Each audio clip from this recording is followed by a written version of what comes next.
नाशिक शहरातील शरणपूर रोड येथे एका अल्पवयीन मुलीनं आत्महत्या केल्याची धक्कादायक घटना उघडकीस आली आहे। या घटनेमागे तिच्या प्रियकरानं लग्नाला दिलेला नकार कारणीभूत असल्याची माहिती समोर आली आहे। संशयित वेदांत पाटील आणि मृत अल्पवयीन मुलीचे प्रेम संबंध होते। मुलगी वयात आल्यानंतर तिच्या कुटुंबियांनी या नात्याला संमती देण्याचं ठरवलं होतं, मात्र वेदांतने अचानक लग्नाला नकार दिला। या निर्णयामुळे मानसिक तणावात आलेल्या मुलीनं आत्महत्या करण्याचा टोक्याचा निर्णय घेतला। गेल्या महिनाभरापासून ती या मानसिक तणावाचा सामना करत होती। अखेरीस त्रास असह्य झाल्यानं तिनं गळफास लावून आपलं जीवन संपवलंय।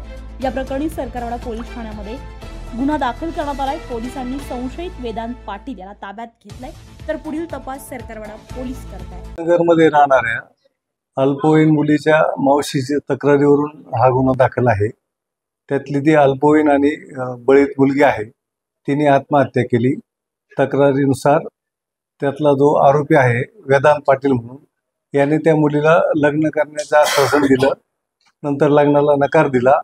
नंतर लग्नाला नकार देऊनही त्याच्याबरोबर येण्यासाठी छळ करायला लागला आणि मानसिक आणि शारीरिक त्रास दिला। त्यामुळे त्या मुलीने कंटाळून आत्महत्या केलेली। दोघं 1 वर्षापासून एकमेकाच्या संबंधात होते, मित्र होते आणि मुलगी अल्पवयीन असल्यामुळं नातेवाईकांनी 18 वर्षानंतर लग्न लावून देण्याचं आश्वासनही दिलं होतं। आरोपी अटक आहे। काही आत्महत्येनंतर काही चिठ्ठी वगैरे आपल्याला मिळून आली का? काही पुरावे? चिठ्ठी वगैरे नाही, पण त्या मुलीची जी मावशी आहे, जिच्याकडे मावशीकडे जी राहत होती, तर मावशीला हा सर्व प्रकार माहीत होता, आईला माहीत होता। त्यामुळं मावशीच्या तक्रारीवरून तो गुन्हा दाखल। प्राथमिकदृष्ट्या प्रेम संबंधातून ही आत्महत्या झाल्याचं काही आपल्याला? प्रेम संबंधातून आश्वासन आणि नंतर नकार, त्यामुळं आणि परत पुन्हा त्रास देणार म्हणून ते आत्महत्या केली असावी।